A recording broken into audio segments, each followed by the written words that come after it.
Assalamualaikum warahmatullahi wabarakatuh. Salam sejahtera bagi kita semua.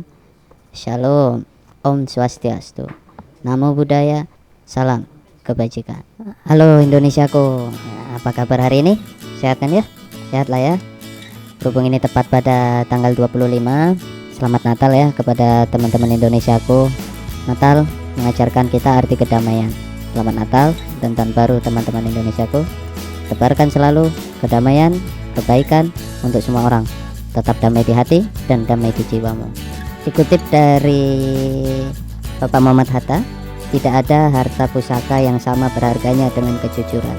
Ngomong-ngomong dengan kejujuran, kali ini Bang Gondrong mau bahas tentang hak cipta nih. Apa sih hak cipta itu?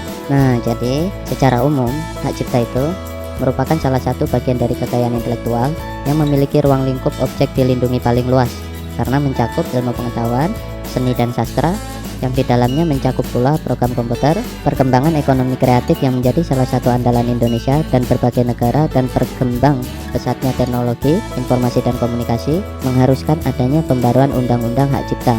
Mengingat hak cipta menjadi basis terpenting dari ekonomi kreatif nasional, dengan undang-undang hak cipta yang memenuhi unsur perlindungan dan pengembangan ekonomi kreatif ini, maka diharapkan kontribusi sektor hak cipta dan hak terkait bagi perekonomian negara dapat lebih optimal.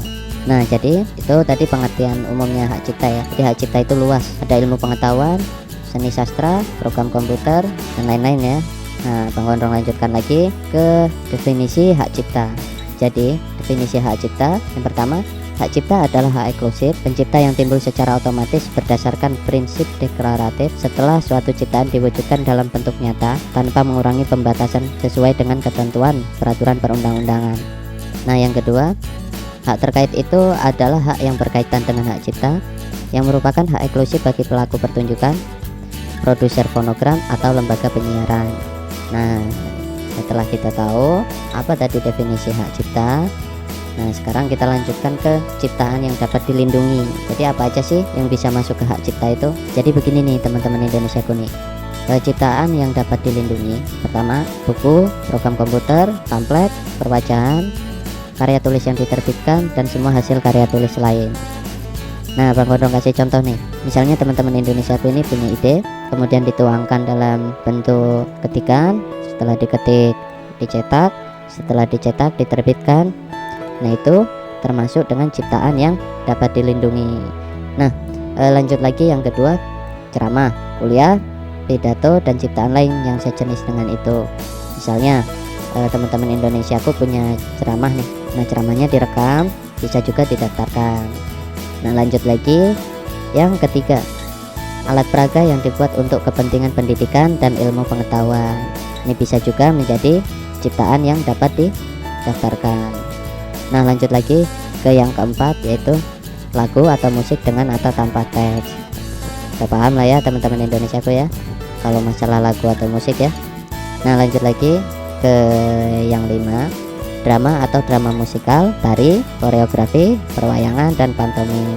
Nah, lanjut lagi yang ke-6, seni rupa dalam segala bentuk seperti seni lukis, gambar, seni ukir, seni kaligrafi, seni pahat, seni patung, kolase, dan seni terapan. Nah, ini seni-seni juga bisa didaftarkan. Nah, lanjut lagi ke yang 7, yaitu arsitektur. Jadi ini juga bisa didaftarkan. Yang ke-8, peta. Lanjut lagi ke yang 9, seni batik. Lanjut lagi ke yang ke-10, yaitu fotografi. Jadi misalnya teman-teman Indonesia aku lagi jalan-jalan entah kemana, habis itu moto. Nah, foto itu dianggap bagus dan berseni, bisa juga didaftarkan. Lanjut lagi ke yang 11, terjemahan, tafsir, saduran, bunga rampai dan karya lain dari hasil pengalih wujudan. Nah, gimana nih teman-teman Indonesia aku? Udah paham lah ya? Iyalah ya. Kalau nggak paham ya gimana lah ya? Paham lah ya? Harus paham ya. Nah, lanjut lagi ke masa perlindungan ciptaan. Jadi berapa lama sih masa perlindungan ciptaan itu? Nah, jadi yang pertama, perlindungan hak cipta yaitu seumur hidup pencipta ditambah 17 tahun. Jadi misalnya teman-teman Indonesia aku ini ciptakan lagu. Nah, setelah didaftarkan, kemudian penciptanya ini meninggal dunia. Nah, walaupun penciptanya sudah meninggal dunia, lagu ini tetap mendapatkan perlindungan selama 70 tahun setelah si pencipta meninggal dunia. Nah, yang kedua untuk program komputer yaitu 50 tahun sejak pertama kali dipublikasikan. Nah, yang ketiga yaitu pelaku. Ini 50 tahun sejak pertama kali dipertunjukkan. Yang keempat, produser rekaman. Ini 50 tahun sejak ciptaan difiksasikan. Yang kelima, lembaga penyiaran. Ini 20 tahun nih masa perlindungannya sejak pertama kali disiarkan. Nah, gimana nih teman-teman Indonesiaku? Udah pada paham kan ya tentang hak cipta? Tadi udah dijelasin secara umumnya apa, yang definisi hak ciptanya apa, dan ciptaan yang dapat dilindungi apa aja, dan juga masa perlindungan ciptaan. Jadi udah cukup lah ya, paham lah ya. Oke, Bang Gondong ucapkan selamat Natal ya bagi teman-teman Indonesiaku, damai di hati dan tentram di jiwa. Selamat Natal dan tahun baru.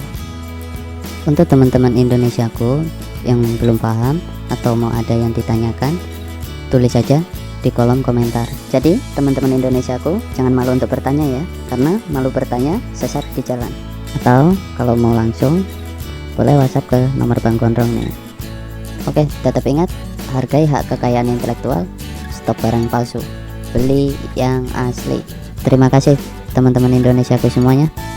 Tetap sehat, jangan lupa like, share, comment, and subscribe. Jangan lupa aktifin juga tombol loncengnya ya. Assalamualaikum warahmatullahi wabarakatuh. Shalom. Om Santi Santi Santi Om. Namo Buddhaya. Salam kebajikan.